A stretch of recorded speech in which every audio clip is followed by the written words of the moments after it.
Hi everyone, good afternoon. Another beautiful day here on the south coast. So I just wanted to, on the eve of me getting my new Ami, I wanted to talk about some of the good things and the reason I'm happy to get another Ami. I've talked a lot about the flaws, the problems, the issues that I've had, but I really wanted to talk about some of the good things. So let's have a little talk about what I like about the Ami and the reasons why you should consider buying one. So here we go. Let's turn you around. So let's go inside and have a little chat. Oh God, it is warm in here, but it's only positive vibes today, so we'll talk about the good stuff. So one of the things that I really love about the Ami is the amount of space in here. It's very narrow. Your bum is really wedged against the seatbelt. The little, what would you call that? The locking mechanism. There is a word, but I just can't think of it right now. You're very close to it. And you're very, very close to the other side as well. So if you're a little bit bigger in the rear end, the Ami would be quite uncomfortable, I think. Also, they're not very supportive. They're just like flat seats. So, you know, you do slide around a little bit. However, it is narrow, but there's plenty of space. The door pockets have got so much room in them. You can put so much stuff in there. It's crazy. I've literally been to the shops and put like breakfast stuff just in the door pockets alone on both sides. You've got loads of room on the front. This is my little daughter's nursery bag. We'll pop it out of the way. There's loads of room down on the floor here for bits and pieces. I can put a little suitcase in there. It tends to come out to you about there, but when you've got a passenger, you know, it's a wee bit tight, but it does work. I've got a little Bose speaker just in the bottom there, just to get a bit of bass. There's loads of space in here. It's amazing what you can actually get in here. And if I actually swing around like a contortionist, in the back, I've got little bits of foam here just to stop the seat from rattling, but in the back, there's also space. Welcome to another crap YouTube video, folks. I'm not very good at this, am I? So you can see the back in there. There's loads and loads of space in the back. So you can put like bags and bits and pieces. I don't know why my phone's being so dangly. I'm sorry, guys. I bought one of these little handheld gimbal things, but it's not very good. So you can put loads of stuff in the back here, loads of stuff in the door pockets, and the floor is pretty flat, so you can put loads of stuff on the floor here as well. And on the dashboard, there's plenty of room for bits and pieces. They do rattle a wee bit, but I'm not going to say anything negative today, because that's obviously not the point of this video. You've got a storage thing for your bag here too, which is really handy. And overall, it's got loads of space. I think it's really good. It's very, very narrow, but it makes up for it with the amount of front, forward and back space. Forward and back space, you know what I mean? It's got plenty of room in between the wheelbase. The other great thing about the Ami, I've got to open the window. Oh, another negative, but I'm not going to talk about negatives today. Ooh, the other thing that's really great about the Ami is visibility. When it's dry and optimum like today, there is so much visibility. You've got glass all the way around, so you've got plenty of visibility. So when you approach a junction or a tight corner, you can simply just glance into that 3/4 window, and it's really, really good. I've got to say, visibility is really, really great. So yeah, and also it's pretty funky in here. It's very basic, but I think it's quite a funky little design.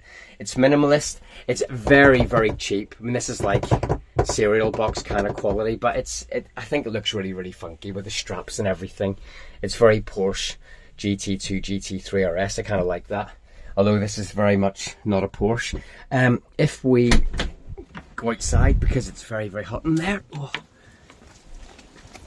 it looks great. I just think it looks great. People say, God, it's awful, it looks hideous, but I actually think it's really cool. It's just got a really funky kind of vibe about it.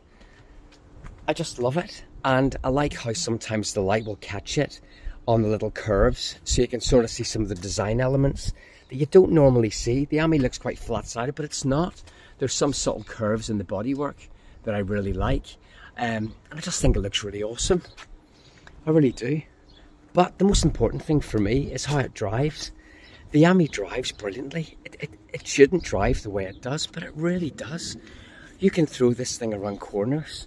You can literally go flat out everywhere. I go round roundabouts at 27, 28 miles per hour. You can literally fly this thing around. It's really, really good. The tyres are okay. They don't offer lots of grip. And you do get a wee bit of wheel spin coming out of certain junctions, but the handling's fantastic. You know, and it makes you smile. It's just so much fun. I'm forever just whizzing around in it like a lunatic. you know, it's just really, really good. It goes around corners great. It stops really well. The brakes are surprisingly really strong for a little car. It's got really good brakes. The regen as well, when the battery's at about, I would say between 80% and down, you're up to about 80%. The regen's pretty strong. So you can, if you plan this properly, you don't really need to use your brakes. You can use the regen. You only really have to scrub off the speed at the very end of the junction. So it's really good. Driving wise, I can't fault it. The transmission's very smooth. It's pretty quiet. It doesn't make a huge racket. It's pretty sophisticated in that respect. The drivetrain is pretty good. Valeo did a great job. Well done, you guys. I think you did a really good job on that. It does sort of hesitate a little bit at the top end when the limiter cuts in, but that's a negative, and I'm not going to dwell on that. But otherwise, it's really good. It's smooth. It's great fun. It goes around corners. It's a real hoot. Surprisingly, it's quite a tall vehicle. And it does, as I say, it goes around corners way better than I thought it would. So kudos. I think Citroen spent their money getting the driving right. They just missed out on some of the other things. But that's for another time. But yeah, it drives great. The other thing too, which is really, really awesome, is the size of this thing. Because it's so small, you can park this thing on half a sixpence. I think that's the saying, half a sixpence. No, you can park it on a dime. That's the saying. You can park it on a dime.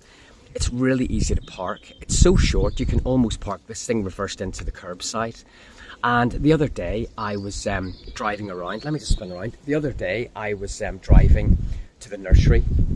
We live in a little village here. And on one of the lovely roads, there was a big, like one of those brick delivery trucks with a big arm, the high-ab sort of thing. And it was blocking all the roads. And there was about 5 cars queued up behind the truck. And I could see there was enough space for me to get past. So I just sort of, when it was clear, I just went past and I went straight through the truck, missed all the traffic, and I got to nursery, got Ava dropped off. 10 minutes later I came back and the traffic was still waiting for the truck to move. I'd already done my trip. So in terms of manoeuvrability, it's phenomenal. There's nothing better than this. Honestly, there's nothing better. People that are driving around in Q7s, Q8s, BMW 7 Series X5s, you know, now as a petrol head and who's had lots of really big cars, I kind of look at that now as being a bit stupid. I think people that are driving around in 5-meter long cars that weigh 2.5 tons, they're just stupid. I'm sorry. You don't need that car in a little village or a little town. You just don't. You know, you're not warming the engine up on a short trip. You can't park the things. It's just completely ridiculous. This is the solution. You can get from A to B really quickly without any problems, and it's so manoeuvrable. I mean, it really is faultless in that respect. It's great. Anything else I can think of? Headlights. The lights are really good. At night time, they illuminate the road way better than I expected them to. They're really, really good. Headlights are good. Drive's good. It's good fun to drive. It looks funky inside. There's loads of storage space. It's a really fresh design. It's very Citroenist. I think it's really good. Yeah, I think it's a great thing altogether. I think if you want to buy one, try one out. Hopefully your experience with purchase will be a little bit better than mine. I am about to receive my replacement Ami tomorrow after about 4 or 5 months. The service has been abysmal.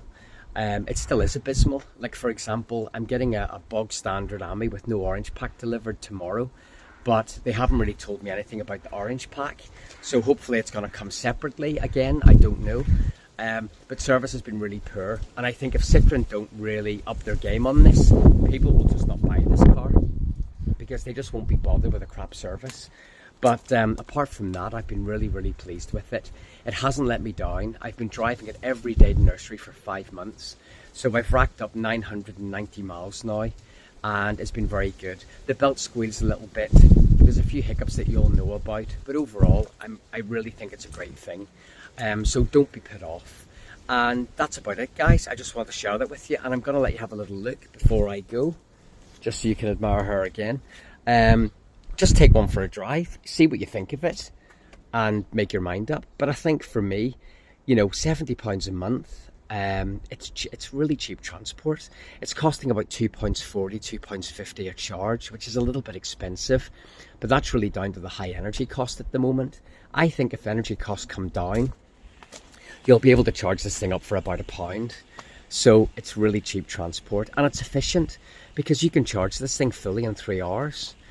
I mean, how many electric cars? You just can't do that. Even some of the small battery EVs like the Honda E, the Mazda MX-30, the Mini, you cannot get 40 miles within a 3-hour charge. You just can't do it. So in that respect, I think it's really good. So yeah, that's all from me, guys. I just wanted to say hello and share some positives with you. And when the new Ami comes, you guys will be the first to see it, and I'll do a little video and we'll do a little inspection together and see if it's any better. So as this guy's about to start up his big petrol engine in some garden over there, I'm going to end the video and we'll catch you soon. Bye guys. See you later.